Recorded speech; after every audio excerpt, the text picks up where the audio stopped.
मुझे पता लगा था कि कर्नाटक में ऐसे बहुत सारे लोग हैं जिनके पास जमीन है मगर मालिकाना हक नहीं है।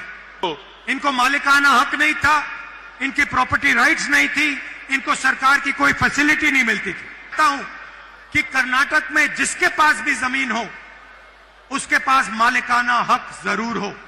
ನನ್ನ ಒಂದು ಉದ್ದೇಶ ಏನಿತ್ತಂತಂದ್ರೆ ಕರ್ನಾಟಕ ರಾಜ್ಯದಲ್ಲಿ ಯಾರೆಲ್ಲ ಕೂಡ ಭೂಮಿಯ ಸ್ಥಳದ ಅನುಭವದಲ್ಲಿದ್ದಾರೆ ಆ ಭೂಮಿ ಜಾಗದ ಅನುಭವದಲ್ಲಿರ್ತಕ್ಕಂಥವರೆಲ್ಲರಿಗೂ ಕೂಡ ಹಕ್ ಪತ್ರ ಕೊಟ್ಟು ಅವರ ಮಾಲೀಕತ್ವನ ಅವ್ರ ಕೈಗೆ ವರ್ಗಾವಣೆ ಮಾಡಬೇಕು ಅನ್ನೋದು ನನ್ನ ಉದ್ದೇಶ ಆಗಿತ್ತು। और 1 लाख परिवारों को आज मालिकाना हक कर्नाटक की सरकार देने जा रही है। ಇವತ್ತು ಅತ್ಯಂತ ಸಂತಸದಿಂದ ಹೇಳ್ತೀನಿ, ಕರ್ನಾಟಕ ರಾಜ್ಯದಲ್ಲಿರ್ತಕ್ಕಂಥ 1 ಲಕ್ಷ ಕುಟುಂಬಗಳಿಗೆ ಅವರ ಒಂದು ಭೂಮಿಯ ಹಕ್ಕು ಪತ್ರಗಳನ್ನ ಮಾಲೀಕತ್ವನ ಈ ಒಂದು ಬೃಹತ್ ಕಾರ್ಯಕ್ರಮದಲ್ಲಿ ವರ್ಗಾವಣೆ ಮಾಡ್ತಾ ಇದೀವಿ ಅಂತೇಳಿ ಹೇಳ್ತೀನಿ।